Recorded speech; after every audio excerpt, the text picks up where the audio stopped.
Well, hello, good morning, good afternoon, good evening, wherever you all might be dialing into. It is a pleasure to have you all here. And while people are still trying to find us and get in here, I will also say good morning to Sandra, good afternoon to Chaba, and I'll say a good evening to myself. So same way as we are in three different parts of the world. I know that people are joining here from all over the world. So just a big welcome to everyone. It is amazing to be back on LinkedIn Live. I haven't been on LinkedIn Live for probably the last time when Sandra, you and I were on LinkedIn Live, so which was probably about a year and a half ago. So it's great to be back. And it's great to be back in this company. I have been on LinkedIn Lives with both of you, and you're both my friends and colleagues, and definitely people also who are very passionate, very skilled in the realm of cultural intelligence, in the realm of leadership. So really, I couldn't think of better people to have this conversation with, and I'm just like really excited to be back on here with both of you. How are you? Welcome. Thank you so much. Doing fantastic and really excited to be part of the conversation today. It is just now heading into afternoon here in the US in the Midwest. So the sun is shining, and that is always something to smile about, especially while we are still in the winter months. But really excited about this conversation. Love it. It's a pleasure to see both of you, and I'm looking forward to this conversation. Well, excellent. And as we are having people still coming in, I will just give another big welcome to everyone here joining us live or those who might be watching us on replay. This is an interactive session. This is, as I mentioned earlier, three friends, three colleagues, three subject matter experts in some ways sitting down and talking about this, the topic of culturally intelligent leadership. And so I really welcome everybody to drop us a hi in chat so we know who is here, so we know where you're dialing in from. So give us a hello. And also throughout our conversation, please interact with us in the chat, share your reflections, share your comments, share any questions that might be arising from some of the things that we might be covering here, because we do want this conversation to be just as valuable as it is between the three of us, as it is for all of you. So any reflections, anything, the chat will be open and monitored throughout the session. So please do drop anything that might be popping up for you as part of this topic and drop that in the chat. So, you know what? I think we have a lot of ground to cover. It is a big topic. It is a topic that is close to all of our hearts. So, I don't want to waste another minute and I want to get into the topic. But before we do, I will ask for both of you to do little introduction so that people, I don't think there's anyone here who might not know who both of you are, but for those who might be watching us on YouTube or on replay, let's do quick introductions just so people know who are these people in the room. And hopefully, Chaba, you won't mind if I ask Cassandra to go first for this one. Of course. Sure. So Sandra Upton, I am the founder and chief diversity, equity, and inclusion strategist with Upton Consulting Group.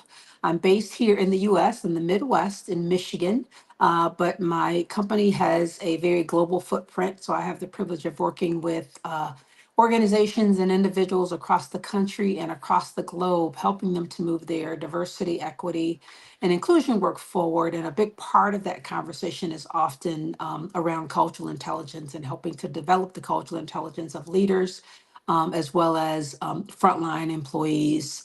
Prior to relaunching my consulting firm, which I did a little over 2 years ago, I was the vice president of global diversity practice with the Cultural Intelligence Center, which is also a company that is based in the US, but has a very massive global footprint as well. And I, again, there led our work as it related to DE&I and cultural intelligence. So a really long, did that for worked for the organization for 7 years. And then even before that, did a lot of work around cultural intelligence. So this is in my blood and a topic that I'm very passionate about. Love it. Thank you. Chaba. My name is Chaba. I'm based in the UK, in Brighton, and I'm the founder of ICQ Global, the leading expert in measuring and optimizing psychological safety, cognitive diversity, and motivational drivers. The three invisible forces that make or break a team. And the reason why I got into this business is because I often felt that something was wrong. And then, when you work with people, then you feel that I like this person, but I don't trust the other one, but you have no idea why. And there's so much knowledge and expertise in a team. And the hope is to create synergy by combining those skills. But in reality, people just clash and it's a mess. And it's really difficult to optimize something unless you know how it works. And as soon as you can make this topic visible, you can make it tangible, you can turn these invisible gut feelings into visible insights, then magic happens. No, it's not easy, but I think this is a field where there are a lot of misunderstandings. And that's why I was excited about this conversation, just to clear up a few things, and then we can be on the same page. Love that. Brilliant introductions. And hopefully people who are joining us here can understand why these people are in the room and why we are also excited about having this conversation with each other. And just a very brief introduction for myself. So my name is Baiba Giga. I'm a workplace culture strategist and a leadership coach. Also, over a decade, have worked with a number of organizations from FTSE 100s to government institutions, NGOs, and agile startups in very much looking at their workplace cultures and making their cultures healthier, psychologically safer places for their employees. And as part of that, very much the conversation is around how do we develop leadership? What role does emotional intelligence play in this? What role does cultural intelligence play in this? So again, these are kind of daily topics for me as well. So it's a pleasure to be here. And once again, to anyone who has just arrived and pulled up here, welcome. The chat is open. Drop us a hello and feel free to reflect on any of the things that we might be discussing and sharing here today. And we will absolutely love to involve you in the conversation through the chat as well.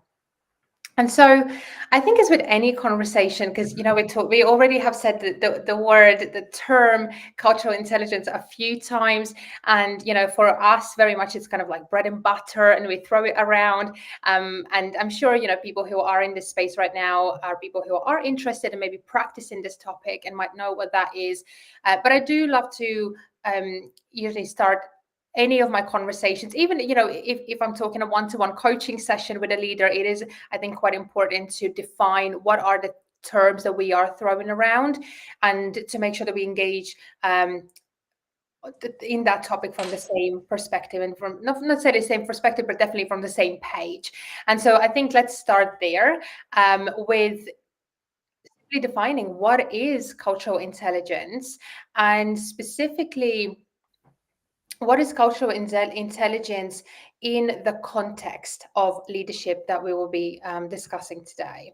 And so I'll kind of leave that, and whoever of you wants to come first and kind of start off the conversation, feel free to do so. Go ahead, Chava. I think I just missed a few seconds, but I guess because of the internet, I think I can guess the question. I think when we talk about culturally intelligent leadership, we have to define what cultural intelligence is exactly. And I think when you mention this term, then often people think about international differences, and then they visualize different nationalities. And to me, that's kind of misleading, because that is very much part of it. Because, for example, when you talk about international differences, if you move to a country, it makes a lot of sense to learn about what people are used to. But if your success depends on how well you understand yourself and others, that can be truly misleading. And I think often that's the problem. So when we learn about these things, then people get really confident that finally I understand German people. So, no, you don't. You understand what's normal in Germany. It doesn't mean that you understand individuals. So with bigger confidence, we can make bigger mistakes. And that's usually the problem. So instead of highlighting the differences, sometimes it makes more sense to build a common ground first. And to me, cultural intelligence is about, first of all, understanding ourselves. And most people take it for granted, but technically that's not exactly correct, because 95% of our actions are driven by values and beliefs we are not even aware of, but we think that we are so logical and rational, and that's not exactly true. So the more we understand ourselves, more we can optimize our mindset. And then we can learn about other people, the ones who think and behave differently. Because if we just pretend that we love diversity and we are a big fan of it, that's not exactly true. The brain doesn't like that, because it means unpredictability. And that's the last thing that the brain likes. So the more you understand other people, the more familiar they become, and then we can create synergy, but not before that. And it takes effort. It's not automatic. It's not like you plug in diversity and then you get the results out. It's not like a vending machine. It's uncomfortable, but it's also rewarding. And I think once people realize that, then it just makes more sense and we can put the effort into it. But if you just read about the beautiful things that, that diversity is good for the business, you work on it, but you don't get the results, then you think it's fake news. And that's not true. We just didn't learn how to make it work. It does work if you have the blueprint. And I think that is the foundation of the culture of intelligent leadership. Yeah, I think that's great. I agree with a lot of what you said, Chaba. And I would just add, if I were to provide a simple definition of cultural intelligence, it's the capability to function effectively in any multicultural context. And I think there are a couple of key words in that definition that really sets cultural intelligence apart from other forms of intelligence, and also sets us apart from this idea of being sensitive to cultural differences or being aware of cultural differences. So the first word in that definition is capability, meaning it's a skill, right? So just as Shaba was saying, it's not this thing that we can think we can just kind of click our heels and we're automatically going to be effective in leading people from different backgrounds. It's a skill.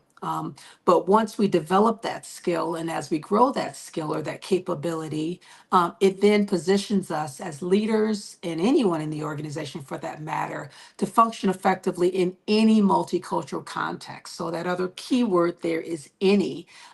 So we know when we talk about the word diversity, that is incredibly broad, right? We've got domestic diversity, we've got international diversity, we've got race, we've got ethnicity, we've got people with disabilities, sexual orientation, all different forms of diversity, both visible and invisible. And then you have the whole dynamic of intersectionality, right? So I might be a woman, but I'm also a woman of color, and there are other parts of identity that I have. So cultural intelligence is, again, this skill that we can develop. And as we develop it, it gives us a way of thinking about our interactions, and it gives us, as Shaba said, a blueprint for then how to interact in those situations. And once we develop it, it doesn't matter what the form of diversity is. If we use that framework and mindset and approach, we can be successful and effective in any cross-cultural context. And it's malleable, meaning we all, we can continue to grow. We never fully arrive, but we can improve our cultural intelligence, which I think is another important thing for us to understand, that we're not stuck in one spot. So it's all about capability. It moves us beyond just being sensitive to cultural differences or even excited about them, but it allows us to leverage those differences so everyone in the organization thrives. They feel that sense of belonging. They feel that psychological safety. And ultimately, then that's when we begin to see some really powerful performance outcomes. You both have gone right in there, and you've both been very, very practical about how you've defined what cultural intelligence is, and I love that. And I think that is what puts these sometimes buzzwords or things that have already become buzzwords in context. So I really loved hearing from both of you. And again, I don't think I've got much to add. When I think about cultural intelligence, again, I always want to start with, what do we even understand with culture, and what does culture mean to us? And again, broadly speaking, we are talking about the culture is set of beliefs and behaviors and norms and traditions and arts and customs and habits and all the other things that a group of people share. However, this umbrella, as I think both of you have already very eloquently stated, that this umbrella doesn't necessarily refer to a specific individual's country of origin, because, we bring our countries, so to say, with us wherever we are, and so those customs don't necessarily get tied to that one specific place. And so again, with that in mind, then the cultural intelligence, for me, kind of simply put, becomes this capability to, I think what Sandra's already said, to relate and work effectively with people across cultures and in culturally diverse contexts. But this is the thing again, when we all belong to a number of social and cultural categories simultaneously at the same time, every conversation becomes an intercultural conversation. So very much so, this conversation is not about international customs. It can be, but I think this conversation is much more pervasive and bigger and broader than that. I think it's a really fair point that you also mentioned that we all belong to 15 or 20 culture groups at the same time. So technically, every single conversation is a cross-cultural dialogue, and every single team is a multicultural team. And once we understand that, then we understand why cultural intelligence is so important. Instead of assuming that if we wear the same uniform, then we are so similar inside. And usually that is not the case at all. So if you look at the definition of one of the most popular definitions of culture, that it's a group of people who share certain values, beliefs, and traits, it sounds great, but most of the time it's just not true. Because culture is more like a group habit that most people conform to. And that can be your own family, your gender, generation, company. And some of them you can choose, some of them you cannot.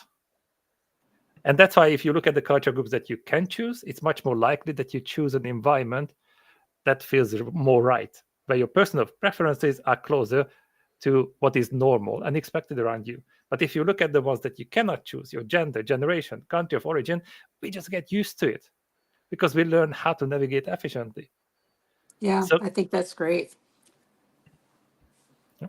I was just going to add to that too. I think, and then when you add the whole dynamic of organizational culture, right? So a real practical way of saying, or defining that is, the way we do things around here. And oftentimes that organizational culture, which we know is always hard to change, but it's often created and dictated by the dominant culture. And so you have this whole dynamic of those groups that are part of that organization who are part of underrepresented groups, whether that be women or people of color or people with disabilities, or again, those that have hidden, parts of their identity that are not known to most people. There's that challenge of them trying to navigate through that culture and get to that place where they feel psychologically safe. They feel like they're thriving. And so, from a leadership perspective, to understand that dynamic and to create a culture, whether that's in your department or if you are leading the entire organization, where it is embracing all of those forms of diversity. It's not an easy task, but it's a possible one, and it's an important one if you're going to be effective in leading diverse teams. That's also the challenge, I think, sometimes, because culture is almost like a big bucket, like a sensitive bucket, and it says just don't touch it. So if something, there's something uncomfortable or we don't want to deal with something, then we just put it in that bucket. Oh no, those are cultural differences, and nobody's going to touch that. And that's the problem, because then we cannot fix it. So on the same note, what do you think the key challenges are in multicultural teams? What are the Yeah, that's challenges that's a for leaders? Yeah, that's a fantastic question. I think the challenges from a leadership perspective, I think there are few, there's several, but there are few that really kind of rise to the top in my experiences in working with leaders for many, many years. I think one, sometimes leaders assume that just because they celebrate the diversity of their team members, so they see it, they understand that they've got, rich diversity, whether it's, again, some of those forms that I mentioned, diversity of thought. But they assume that just because they see it and value it, that automatically will make them effective as a leader. And that is an absolute myth. So the missing piece there is you can't just say, yeah, I think this is great, but you have to make the effort to develop your cultural intelligence. So I think that's one big thing, closing the gap between just valuing it and celebrating it to actually being able to be effective in navigating, leading, and pulling out the best in everyone. I think another challenge that I see leaders having is not understanding, again, the role that intersectionality plays in it, and thinking that, how do I navigate when this person has, several, as you mentioned, 15 different parts of their identity. How do I think leaders can very easily get overwhelmed with that idea, and, well, who do I speak to? Who do I lead to today? Is it the gender in you today, or is it the ethnicity in you today? And I think that's a real challenge. But again, I think when they really understand what cultural intelligence is, and they have a framework for uh, navigating through those situations. So just knowing what questions to ask, right? To understand what people's needs are and understand that those needs are different. And then to be agile enough in their leadership to adjust when necessary, is important. So again, if I were to sum up, again, is that inability, of closing the gap between the awareness and sensitivity to the skill of actually leading. I think the other challenge is to navigate through the intersectionality component of it all, and not really having a framework by which they can think about just simply asking the right questions and getting the right kind of feedback, and then use that to inform their strategy around how they're going to lead people from a variety of backgrounds. And I love that the both of you are talking about frameworks and blueprints because, and again, I know that this is, something very, very practical for both of you because you do both have frameworks and blueprints that you work with, and make these often very elusive topics in organizations very, very practical. And I'll answer the question as well, but I just realized that some of the chat has been delayed with coming in, and I just want to really honor everyone who's here with us and just say hello to people who've joined us. Veronica from London, and Zazana has joined us, and Nadej and Eva from Jordan, Andrea, we've got Irma from Canada, Chenga from Spain. So we have people from all over the world. So big hello to all of you. And actually this question also goes back to all of you. What do you, because I can see from some of your titles that you are in the intercultural space and you're coaches. So I'd be very curious to hear from you. What do you feel are some of the main challenges for leading a multicultural team? And Sandra already gave a very nice and eloquent answer to it, and I'll try not to repeat anything. But for me, when I hear this question, I guess I've got two major things that kind of like come to me, and I will be a little bit perhaps less practical than both of you have been, and I'll kind of like be a little bit more maybe ideological. But the first thing that I kind of like think, or kind of like what it makes me think about, is this assumption, what we've already said, that a multicultural team equals an international team. And so and the whole conversation about cultural intelligence, actually, before I answer that question properly, but the whole conversation about international cultural intelligence has been around not that long, to be honest. There has been research, there have been, people doing some work already about, 20 or so years ago, but actually this conversation has really hit the mainstream relatively recently. But I read an old article, funny enough, as I was preparing for this conversation, kind of like thinking out loud about some of the things. I read this article in The Economist from, I think, 2010. So this is nearly 15 years ago. And what it was talking about was that so they had done a large-scale survey in which they found that 90% of business leaders at that time from across 70 different countries named culturally intelligent leadership as the leading priority in this century. And that's really interesting when at a time when this conversation was not mainstream conversation, when the research was just kind of like hitting the ecosystems in which they were relevant, and they weren't necessarily the business environments as they are today. I think what they were talking about back then probably was the fact that organizations will become even more kind of like there will be even bigger kind of like cross-border business going on, and there will be different employees, there'll be different customers and suppliers and markets. However, I feel that since the world has become an even more accessible place with borders that are even more blurred, and I say that loosely because we do know that we have very physical borders being built right now in between countries, but kind of metaphorically speaking, through pop culture, through movies, and through many other things, those lines between cultures and between countries and states and geographies have absolutely become much more blurred than they ever have been. And so, once again, therefore, when we talk about intercultural, it does not necessarily mean between countries, but rather between people. And so again, what we've already talked about, the fact that we have all of these different social and cultural identities that we carry with ourselves every day, all day, that's when the need to engage in cultural intelligence as a topic becomes much more important for leaders to be more mindful and more thoughtful about the day-to-day interactions that they are having within their teams. So that's kind of the first thing around that, multicultural doesn't necessarily equals international. And the second thing that kind of like comes to me is around also this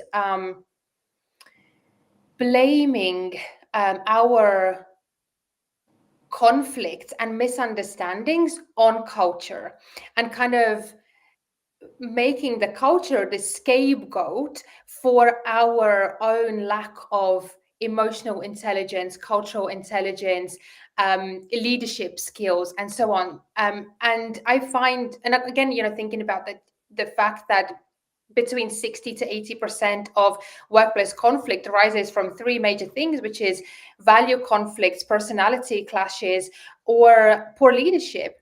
We do have to pay more attention to every interaction rather than blaming someone's culture for a conflict that has happened between people. And so, and as I mentioned, that's where I believe where sometimes culture becomes the scapegoat. And as a Nigerian author, Chimamanda Ngozi Adichie has talked about in her viral TED Talk, which is titled "Dangers of a Single Story." When a culture or a person representing a culture becomes this vessel of all the assumptions and prejudices and bias about that culture, that's when it becomes very, very dangerous. So again, cultural intelligence is a skill that is enabling leaders to not to avoid conflicts, but engage in conflicts in a healthier and more effective manner. And this is not me trying to erase or minimize the cultural or religious norms shared by countries and tribes and people, because they matter. But I think it's important to draw the difference between a cultural norm within a country, which I would call an international knowledge, and an interaction with another person from a different background, which would be intercultural intelligence. And I think, this is something that is a huge problem right now, where we remain neutral and silent about conflicts and humanitarian crises all over the globe, because we think, oh, just because something is not happening on the land where we are at, it's happening, far away in a land in the Middle East or in Africa or where not. But actually, the fact is that we don't have to work with people in those countries. Those people from those countries are in our workplaces. Those countries are in our workplaces. They're already here. And so I think this realization just helps us to wake up to the fact that no nation is a monolith of people who always share the same beliefs and behaviors and communication styles and personality styles. And many people within these cultures have actually been socialized to behave a particular way, which is actually not natural for them. And they actually feel much more at ease in a very different culture and very different land.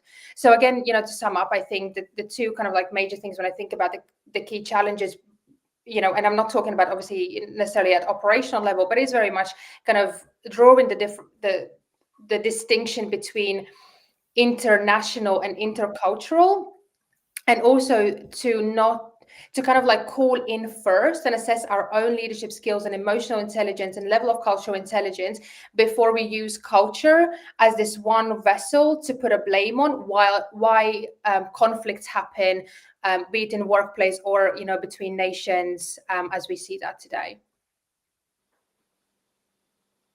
I do agree with that, because to me, intercultural equals interpersonal. There is no shortcut. And once that is clear, then we can start the work. And usually that starts with us. But usually this is the step that we want to just skip. Because at the end of the day, cultural differences are clashes of common senses. And once we understand that, we know that even if there's a disagreement, life makes sense from the other perspective. So let's find out why. What do they know? What can they see that we cannot? And if you're able to do this, then it becomes easier. Like Sandra mentioned, that it is very much part of the capabilities that you have to be able to ask questions. But the other side of the same cultural intelligence coin is that you have to be able to answer questions. And nowadays, that's becoming really difficult, because people choose to get offended instead of giving information. So if I'm not sure that I can ask you a question, what's the alternative? I don't say anything. I assume something. Assumptions tend to be negative. I'm going to discuss it with people like me because, they have common sense, obviously. And we can upgrade that assumption to a universal truth. And that determines how we are going to interact. So I think we have to give back that agency to people, that if I ask a questions, please just answer it, educate me normally instead of getting offended. And sometimes that's holding people back. That is very much part of cultural intelligence. Yeah, boy, you both have made so many good points. I'm trying to process which ones I want to kind of build off of, because it's just a mouthful. But a couple of thoughts that come to my mind. Baba, when you were talking about how cultural intelligence is relatively new, I would agree with that. There has been, I think, some good quality research in the last 10, 15 years, but that's still new. And I think about years ago when I was doing work in the UK. I remember back then cultural intelligence was still a very new term, if not a term that was unknown to a lot of people. And instead, people were much more familiar with emotional intelligence, and it was more of an understood and accepted term. And one of the challenges I think we have to make sure we work through is that those are two very different. I call them, I say they're both forms of intelligence. So they're in the family. I call them cousins, right? But the limitation, I think, with emotional intelligence is very important. So we need it, right? It's this idea of self-awareness and our understanding of our interactions with other people. But to some extent, emotional intelligence, it's culture bound. When you look at the research behind it, it doesn't necessarily take those cultural differences or dynamics into consideration. So CQ, or cultural intelligence, really kind of picks up where EQ leaves off. So I think that's important, that people understand that they can't, in today's multicultural world, they can't just be emotionally intelligent. They need to be culturally intelligent. The second point that I want to just really pick up from what Chaba was saying in terms of we all need cultural intelligence. I know a lot of the research that we've looked at, and that's been done by some scholars, is we assume that only certain people need cultural intelligence and others don't.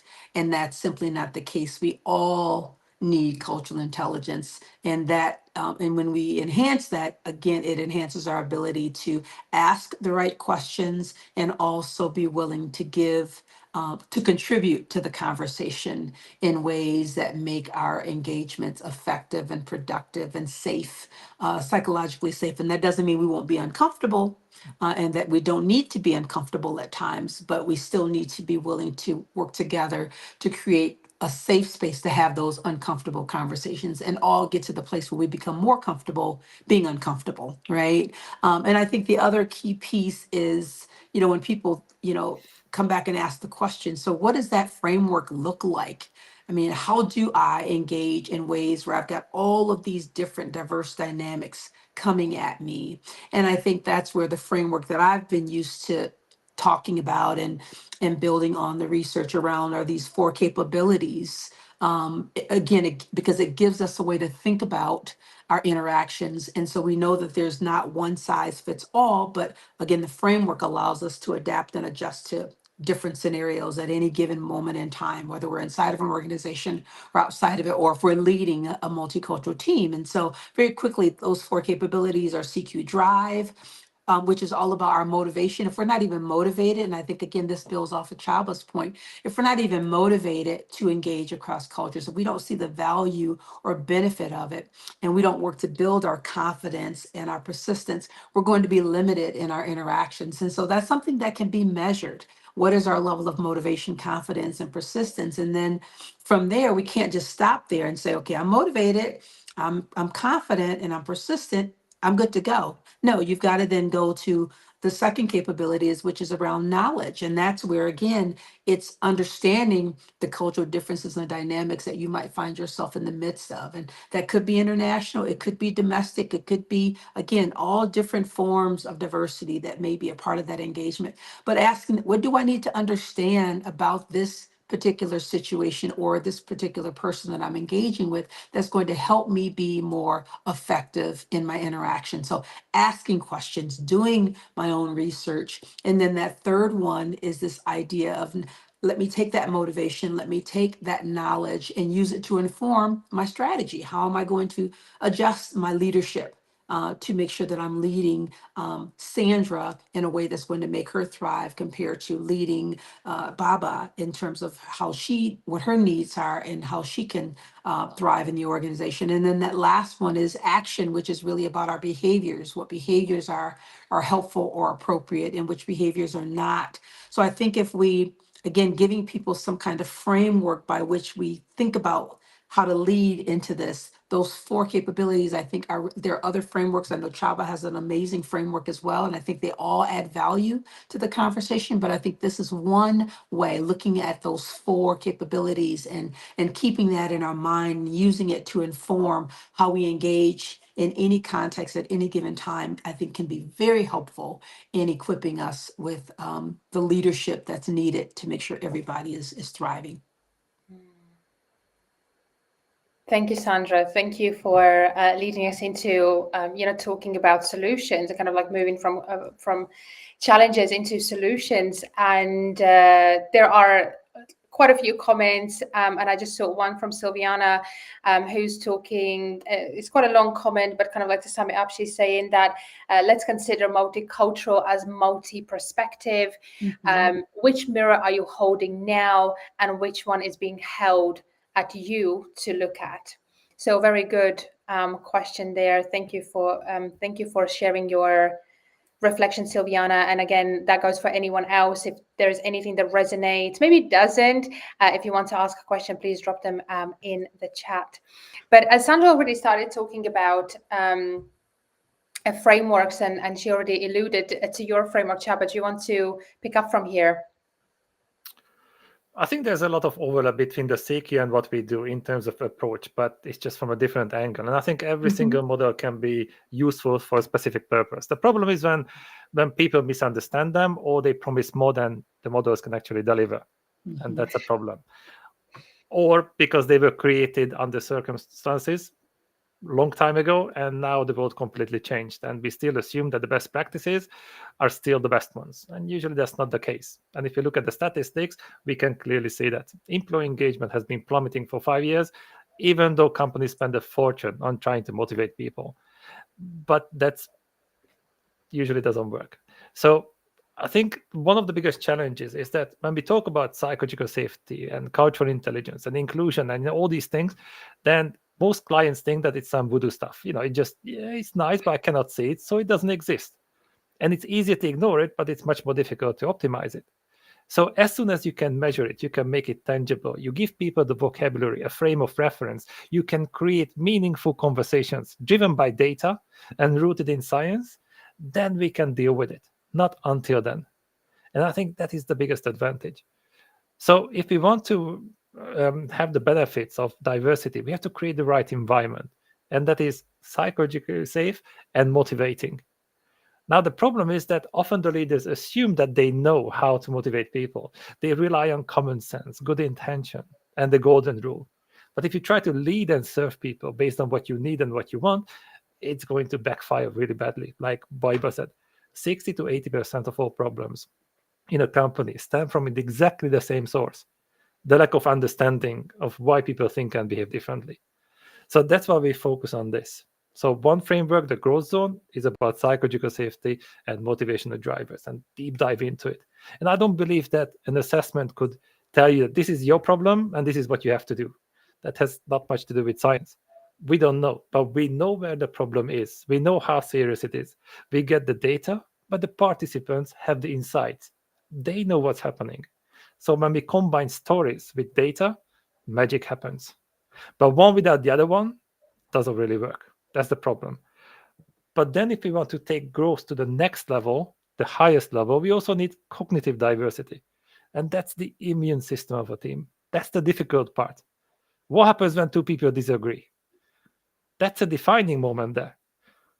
Because, that is the potential for success or disaster. Because you have the opportunity to see the same situation from different perspectives. But most of the time, people just want to be right instead of getting things right. And that makes it more difficult. And we have plenty of case studies where we have a lot of different looking people who think the same way. Sometimes it's really scary how similar they are inside. It should be illegal. But at the same time, it's also normal. Why would I want to hang out with people who disagree with me, who have a different pace, a different attitude? Why would I need that hassle? On a personal level, probably don't. But at work, when it comes to creativity and strategy, it is very much needed. But it's not automatic. It takes time, and you need the right blueprint. And guessing is not an option, especially when it's about people, especially when the competition is so fierce. How do you turn your differences into synergy? That's the real question. And this is what we are always working on. Thank you for sharing. No, thank you for sharing. And I've been kind of listening and reflecting on some of the things that both of you have shared. And I think the overarching rules of thumb very much, for leaders and for leaders within their teams is to understand that this work begins with us, that we can't kind of like get someone else to do the work, even when we have, as you Chaba said, when we have the data, when there are the stories, when it is visual, when it is delivered, the work still needs to happen within the organization. So there has to be the understanding that there needs to be commitment and onus on the team or on the organization to still deliver this. Even when an expert comes in and sheds a light on some of those things or provides some facilitation and guiding on how to and where to begin and how to do it. And secondly, there has to be an openness to learning and growth. So there has to be curiosity in the first place about different people who think differently. As you both I think have alluded that that is for us as Homo sapiens. We do enjoy and feel most comfortable hanging around with people who ideally look and think the same way, but at least think the same way, where there is the risk of conflict is being reduced. And when that arises within organizations, that's exactly where the innovation, where creativity, where all of these things, where employee engagement, all of these things absolutely plummet. And when we look at the work that and research that Gallup has done over 20 years or other big organizations, we see exactly where our employee engagement and other statistics are. And organizations are collectively investing billions every single year in leadership development, employee engagement, workplace cultures. But when we look at where our workplace cultures and employee engagement is, at best it hasn't moved, but the bad news is that it actually has gone down and decreased over the past 5 years. So that's scary. I think that definitely calls for urgency to get someone in and actually not just create an entertaining one-day workshop around these topics, but actually do an assessment and get the teams together, create a space where these conversations can take place, and then create a pathway for the action to actually happen. And then again, there to be some milestones that needs to be measured and assessed, and conversation again needs to happen. So it's again kind of like this realization that this is an ongoing process, and just the fact that you have engaged someone for a longer piece of work or for one day of workshop, you won't be able to put a star badge on your chest and already buy yourself an award to say we are a culturally intelligent organization. So there's still work that needs to happen. Yeah, absolutely. I was thinking about how this is, Chava talked about, your competitors are flying by you if you don't really get this and make a commitment to create, to develop culturally intelligent leaders and ultimately create this culturally intelligent organization. The data there's a plethora of data that is incredibly clear. I think about just here in the US, and again, I'm not limited in terms of my work here. I work with organizations all over the globe. But if you just think about the US as an example, if we just simply look at the data around demographics and the shift, right? I mean, here we are in 2024, but if you go all the way back to 2011, that was a very pivotal year for us here in the US because it was the first year in our history where more Black and brown babies were born than white babies, right? That was huge. So that created this massive shift. We keep hearing about these future statistics in terms of 2024, 2044, it will be a predominantly Black and brown country. But we're already there. Our public school systems right now are predominantly children of color. So it's like inevitable. It's not, we're going to continue to go in this direction. And I know that's one form of diversity, the race piece. That's one piece, but it's an example of all of these significant shifts that are happening that are absolutely infiltrating our organizations. And so for any organization to think that this is an optional thing, it's really scary for them, I think both in the short and long term. I think the other piece that you both mentioned when we talk about what's needed, we all know that when we think about learning and development in organizations, behavior change is one of the hardest things to measure. When we take people through training, what's the one assessment that we use? We'll do a post-training survey to just ask people what they felt about the training, and there can be value. I mean, you want people to feel like it was a good experience, but that tells us nothing about whether or not their behavior is changed or their skill level has increased. And that's where I think cultural intelligence and assessment tools like what I've used over the years through the Cultural Intelligence Center and what Shaba is using, it now gives us the tool to be able to say we can actually measure this, and we're all still figuring it out. There's still a lot more work that needs to be done, but it at least I think is a solid start to being able to measure behavior change, and using the assessment as one piece of it. But if we have people complete the assessment and ideally take it again later so we can measure whether or not we've seen some growth, but to assume that if we don't have people doing things in between the two times that they take that assessment, we risk not much change happening. And so having really powerful intervention strategies for leaders is incredibly important. So having them develop an action plan for based on what the results are telling them, where are the greatest opportunities for them to improve, even their strengths, how can they maximize leveraging those strengths, and then building in high quality intervention strategies for these leaders so that when they take the assessment again, or we find some other way to get feedback from other people. And that's I think one of the more powerful ways to assess whether or not a behavior has changed. What are people that report to you, or what are they saying about your leadership? Are they saying that you're the same leader that they started working with 2 years ago, or they actually are seeing you be more culturally intelligent and it's impacting their performance and their psychological safety? But again, this process of developing this skill involves real serious action planning. It involves accountability. It involves constant feedback, and really solid, high quality intervention strategies that are all need to be part of that process. That's where our approach is slightly different, because you're not measuring behavioral change. And one of the main reasons is that because the same behavior can be seen in a positive or negative light, depending on the other person as well. So we focus on how people sense psychological safety and motivation, because their perception is their reality. But that also requires giving back the agency to them. So they realize that, wait, maybe this place, maybe this company is extremely psychologically safe. But if I have a corporate PTSD from the previous job where I had bad experience, then I'm not going to believe that this is real. The outcome is exactly the same. It's going to determine how much I contribute, how much I collaborate, and how much I innovate. And instead of shaming the company into inclusion, maybe we realize that a few people need more support. It has to be practical. That's also our experience, that if a solution is really good but too complicated, most people are not going to use it. So that's also the goal. How can we make it uncomplicated and practical?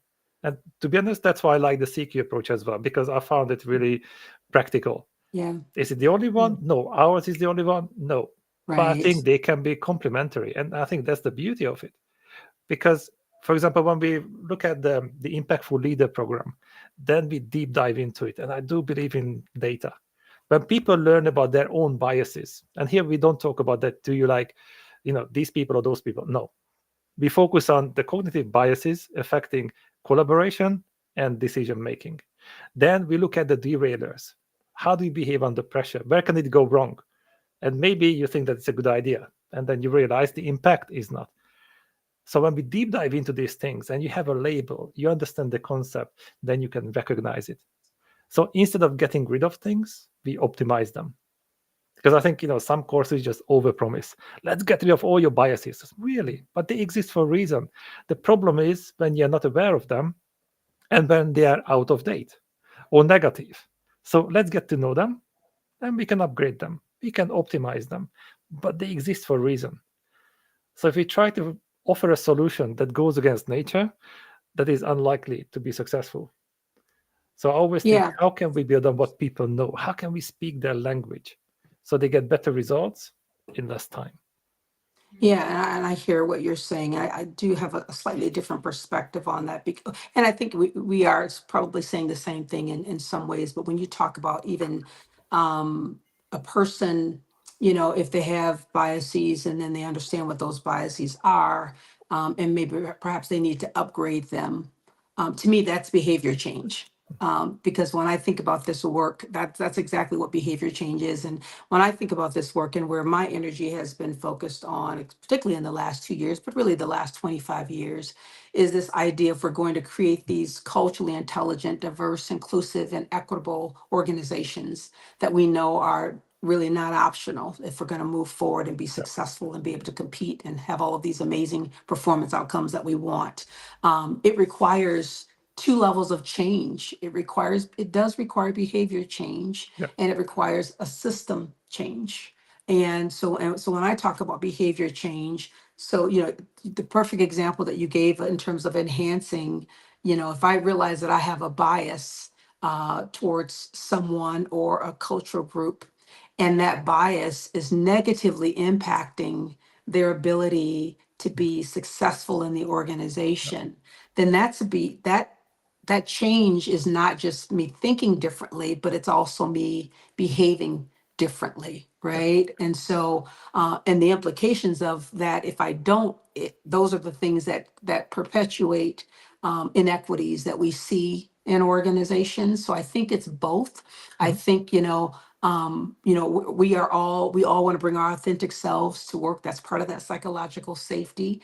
As leaders, we want to bring our authentic self, but we also, part of being a culturally intelligent leader is understanding not only Yeah. the different types of diversity that are represented in the people that I'm leading, but I also need to understand what systems and policies and practices might be serving as a barrier to their effectiveness. And once I understand that, once I develop that knowledge, what I would call that CQ knowledge, then I've got to be willing to change systems and potentially change some of my behaviors in order to lead in a way that, again, is creating this inclusive environment that where all of my employees are thriving in. So I think it's both.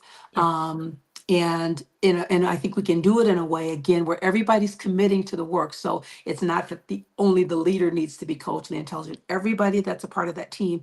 So that means all of us need to be willing to change our behaviors, so that they all support this commitment to creating this kind of organization. So I think behavior change is an important piece, Yeah. but I also think, as I stated earlier, the challenge, it's not an easy thing to Yeah. measure. And it's not, and if we don't build in quality intervention strategies and hold each other accountable, it's very easy to default back to behaving in ways that we're very comfortable with, we're used to.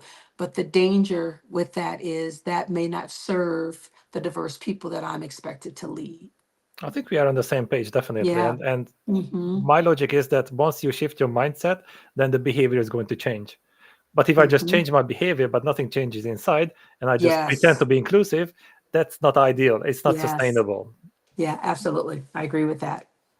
And Harish in the comments has also reflected on the fact that leaders should model inclusive behaviors and demonstrate cultural sensitivity, which absolutely is true. But again, I think back to both of your points as well, is the fact that we need to assess what behaviors are the leaders modeling and how healthy they are. Because often, now one of the key skills for leaders, we expect them to be coaches for their teams, middle managers to be coaches for their teams. And again, are we investing enough in our leaders for those leaders to have those skills, to be able to show certain behaviors, to be able to do X, Y, and Z? So just to say to leaders, be emotionally intelligent, model behaviors, be a coach, but then not giving them the skills, the investment, the resources, the commitment to them. Unfortunately, then we end up with a plethora of different behaviors that are counterproductive, unproductive, and often end up being very, very harmful.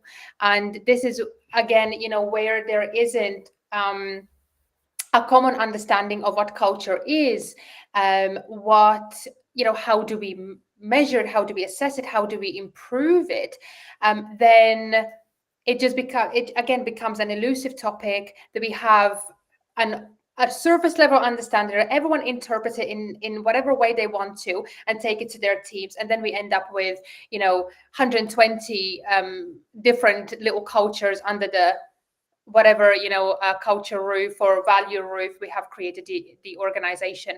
And again, going back to your point, even though cultural intelligence is not necessarily an old topic, it's a relatively new topic, but there is enough rigorous research done on it. There is enough practitioners in the place who have already enhanced and continuously developed their tools and methods and approaches, that we can't now hide away behind the fact that culture isn't measurable, we can't see it, it's an elusive thing. No, absolutely, there are tools and methods of how to at least improve our understanding of what this cultural journey within our organization looks like, and how do we embark people on that journey with us. So it's a very, I think, practical call to action, to kind of like, as we wind down a conversation today, because I think we've covered a lot of ground and we've talked about, we've really put cultural intelligence in context in a very practical way. We've talked about, key challenges, and we've also talked about very practical solutions.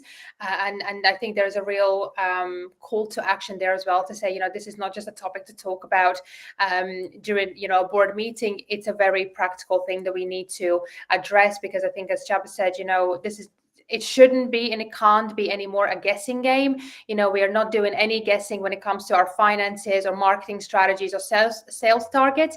But when it comes to the culture, which is very much the fabric that all of those other departments need to be built on, we rely on buzzwords and gut feelings and those kinds of things. But there very much are tools and ways of how we can engage in these topics.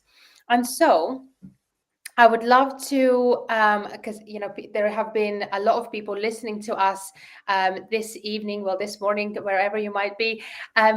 Very curious, where can people find you, and where can they find out more about the things that you are doing? Sandra, Sure. where can people find you? Yes, thank you. So this has been wonderful. I love this conversation and all of the insights that have been shared. So again, I'm based here in the US, but work with organizations all over the globe. You can find me on my website, which is www.uptonconsultinggroup.com. I also just wrote a book focused heavily on diversity, equity, and inclusion, and helping organizations develop a roadmap and giving them very practical strategies for how to do the work.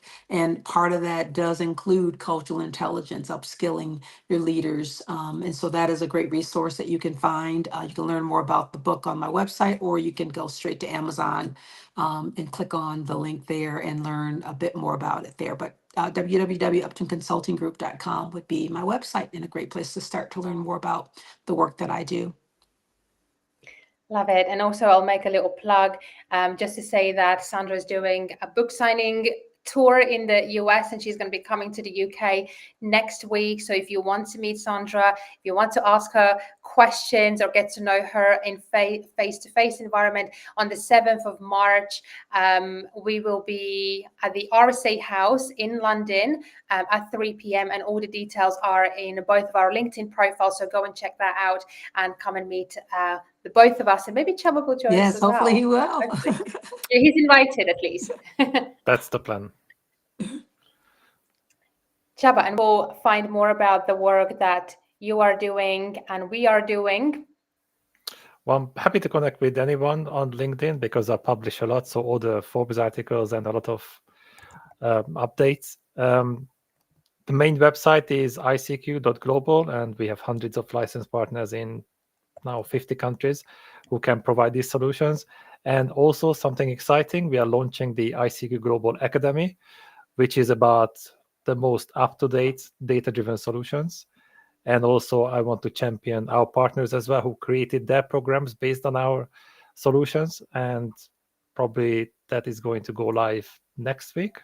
I mean, it's getting there now. And I think that would be the best place. It has to be practical, uncomplicated, and personal.